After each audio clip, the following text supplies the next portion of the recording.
29 میں کیا ہے۔ اللہ فرماتے ہیں، آدم علیہ السلام کے دونوں بیٹوں کا کھرا کھرا حال بھی انہیں سنا دو۔ ان دونوں نے ایک نذرانہ پیش کیا، ان میں سے ایک کی نذر تو قبول ہو گئی اور دوسرے کی قبول نہ ہوئی تو وہ کہنے لگا میں تجھے مار ہی ڈالوں گا۔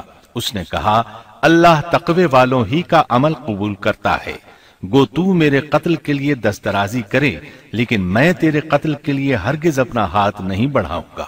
میں تو اللہ تعالی پروردگار عالم سے خوف کھاتا ہوں، میں تو چاہتا ہوں کہ تو میرا گناہ اور اپنا گناہ اپنے سر پر رکھ لے اور دوزخیوں میں شامل ہو جائے، ظالموں کا یہی بدلہ ہے۔ اس کا مطلب یہ تھا کہ تیرے اور گناہوں کے ساتھ میرے قتل کا گناہ بھی تیرے ذمہ لگے اور تو ظالموں میں سے ہو جائے۔ حابیل کے قتل کے بعد قابیل پر جو گزری اس کا ذکر اللہ نے سورہ مائدہ آیت 30 اور 31 میں کیا ہے۔ پس اسے اس کے نفس نے اپنے بھائی کے قتل پر آمادہ کر دیا اور اس نے اسے قتل کر ڈالا، اس سے وہ نقصان والوں میں سے ہو گیا۔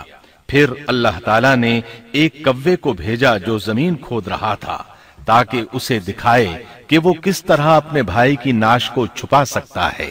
وہ کہنے لگا ہائے افسوس، کیا میں ایسا کرنے سے بھی گیا گزرا ہو گیا کہ اس کوے کی طرح اپنے بھائی کی لاش کو دفنا دیتا۔ پھر تو بڑا ہی پشیمان اور شرمندہ ہوا۔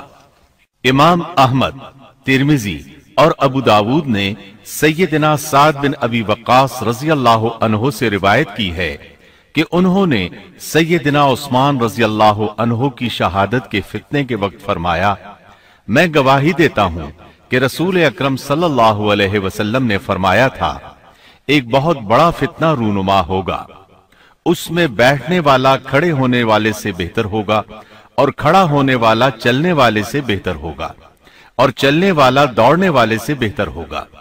کسی نے کہا اگر کوئی میرے گھر میں داخل ہو کر میری طرف ہاتھ بڑھائے تاکہ وہ مجھے قتل کر دے تو آپ صلی اللہ علیہ وسلم نے فرمایا تو آدم علیہ السلام کے بیٹے کی طرح قتل ہو جا، یعنی اس فتنے میں قتل ہو جانا، حابیل کی سنت پر عمل کرتے ہوئے خود ہاتھ نہ اٹھانا، قاتل کہلانے کی بجائے مقتول ہونے کو پسند کرنا۔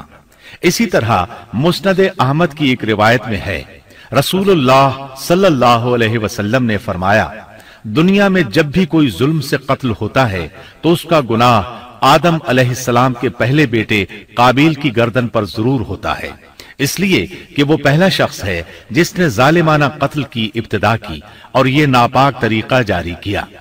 اس حدیث سے اس جرم کی نوعیت کا بخوبی اندازہ ہوتا ہے کہ اللہ تعالیٰ نے اس کو صرف ایک قتل قرار نہیں دیا بلکہ اس کو ایک گھناؤنی حرکت قرار دیا۔ قیامت تک آنے والے لوگ جو اس گناہ کے مرتکب ہوں گے ان کا کچھ گناہ قابیل کے حساب میں ڈالا جائے گا۔ حابیل کو قتل کرنے کے بعد قابیل نے اپنی بیوی کو ساتھ لیا اور دور دراز نرم زمین کے پاس جا کر رہائش پذیر ہو گیا اور آدم علیہ السلام کے سامنے تک نہ ہوا۔ آدم علیہ السلام پہاڑوں کے قریب ایک بستی میں رہ رہے تھے، یہ ان سے بہت دور جا بسا تھا۔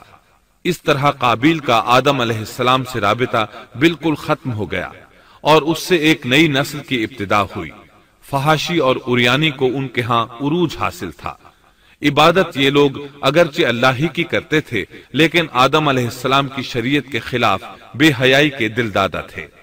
تقوی کی قلت، احکام الہی کی نافرمانی اور فحاشی کا فروغ ان کے شب و روز کا معمول تھا۔ اس کے بعد لوگ دو گروہوں میں تقسیم ہو گئے، شریر اور برے لوگ قابیل کے ساتھ مل گئے اور آدم علیہ السلام کے دیگر بیٹے اور نیک لوگ آدم علیہ السلام کے ساتھ مل گئے۔ آدم علیہ السلام 960 سال زندہ رہے۔ ان کی کل عمر تو 1000 سال تھی لیکن 40 سال کم کر دی گئی۔ سیدنا ابو ہریرہ رضی اللہ عنہ بیان کرتے ہیں کہ رسول اللہ صلی اللہ علیہ وسلم نے فرمایا جب اللہ نے آدم علیہ السلام کو پیدا فرمایا تو ان کی پیٹھ پر ہاتھ پھیرا، اس طرح قیامت تک جتنے انسان پیدا ہونے والے تھے ان کی روحیں وجود میں آ گئیں۔ پھر ہر انسان کی آنکھوں کے درمیان ایک نور رکھ کر آدم علیہ السلام کے سامنے پیش کیا۔ انہوں نے پوچھا یا اللہ یہ کون ہے؟ اللہ نے فرمایا یہ تیری اولاد ہے۔